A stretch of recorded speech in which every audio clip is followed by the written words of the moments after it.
Hiya, my name's Albert. I've been on the street for 5 years.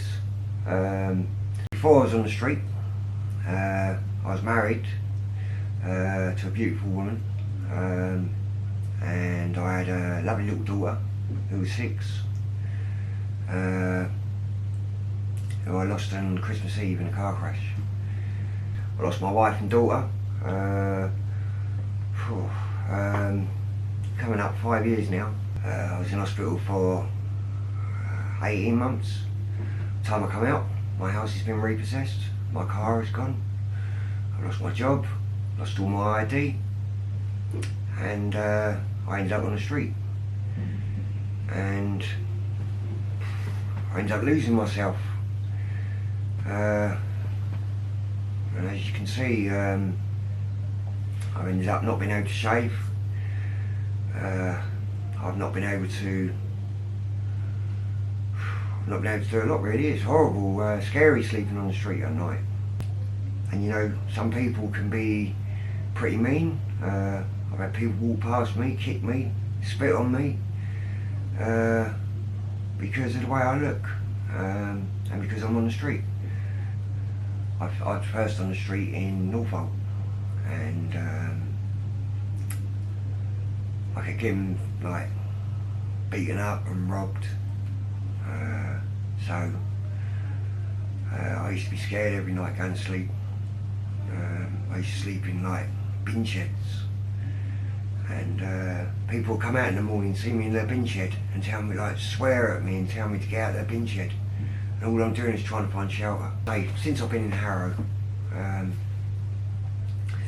I actually found some derelict garages, which I was staying in, and it was full of rats. I can remember waking up one morning, having rats underneath my quilt. I pulled my quilt back and there's 6 rats right across my face. That's the sort of life that I've been having for the last 3 years or so.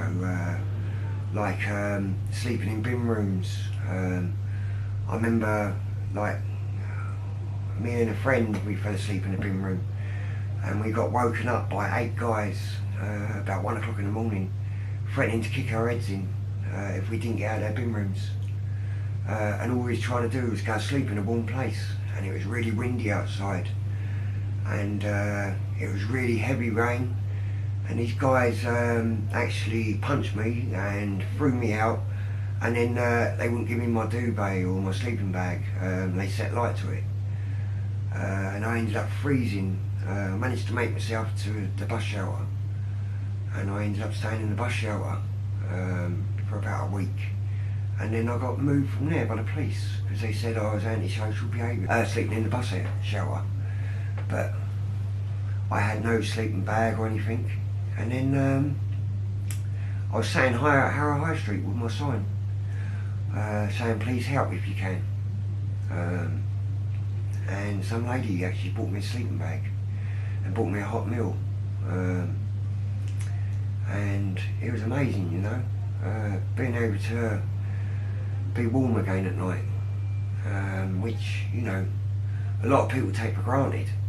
The fact that you can go into your lovely warm house, turn your heating on,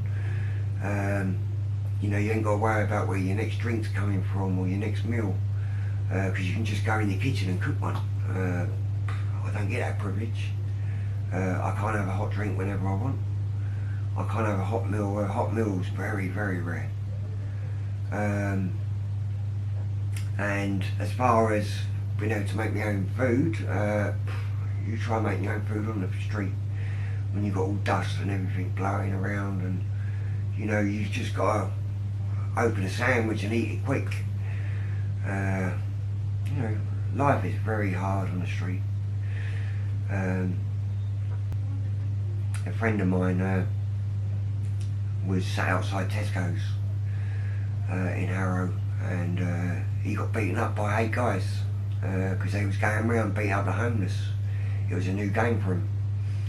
They stabbed him, and they stabbed him in the wrong place, and now he's dead. You know, why? Why would people think it's fun to go around beating up homeless people and stabbing them?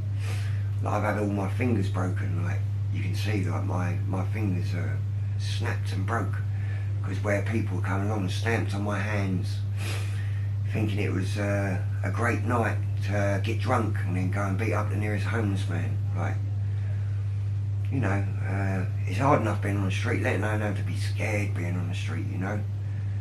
And then you get people walk past you spitting on you, just looking at you like you're a piece of like garbage, basically. And you know, you're a person with feelings. And you know, the amount of times I cried myself to sleep. But has anyone, you know, people walk past me while I've been crying, but they just like give me a dirty look, think I'm putting it on or something. But I'm genuinely crying my eyes out because I'm scared to get like spend another night on the street. You know, because I don't know in the morning if I'm going to wake up. Because you know, most nights I go to sleep and anyone could walk over and just start stabbing me or beating me up again. I don't think anyone deserves that. Not everyone's on the street by choice. You know, a lot of people are only one paycheck away from being homeless. And I don't think a lot of people in the world realise that. You know, being out of work for 2 months, you could be in the same situation as I am. And I just ask that people have a little bit of compassion. And actually, you know, if you look at someone homeless, don't look at them like they're nothing. Because, you know, once they was actually a valued member of the community. You know, take the time to stop and, you know, just ask them why are they homeless. And you might actually find that this person is, you know, not someone to be spat on or kicked at. You know, they actually might be a nice person, you know. Most of the homeless people I know would drop everything to help someone. But then I've seen people fall over on the stairs in the train station. And everyone's so busy with their own life, they run past. And I watched like 50 people run past. And I was the only person who got up to help them. And I kept asking people for a phone. And, you know, no one would ring an ambulance for this person. An elderly person who's bleeding. And in the end, it was one of the train guards who come down. But by this time, 250 people or more has passed me. Now, because of the way I look, I'm the only one who's helping this elderly gentleman. And people decide that they're not going to stop and help because I'm homeless. I think it's, if you're one of them people watching this video, I think you should be ashamed of yourself. Because I'm a homeless person, I've got nothing, and I'm dropping everything to help him. But then you're all too busy with your own lives that not one of you could call an ambulance for him. Well, all I would ask is that people have a little bit of heart. And, you know, with a little bit of help, I could be back in the community again. And I'm damn sure that I wouldn't walk past someone who was bleeding on the stairs. Or a homeless person. You know, if I see a homeless person, he's got absolutely nothing, he looks like he's starving, I'll definitely buy him something to eat. I've had a good person who's actually bought me these clothes, and actually it's a start to actually getting myself off the street. She's been helping me with a hostel, so I haven't got to sleep rough every night. I'm a qualified truck mechanic and carpenter. I can do tiling, any woodwork, gardening. I'm willing to do just about anything. You know, if you've got any work, please contact this lovely lady and let her know, because I'm willing to work. I just need help in like finding work. You know, being on the street, it's very hard for anyone to actually give you a chance.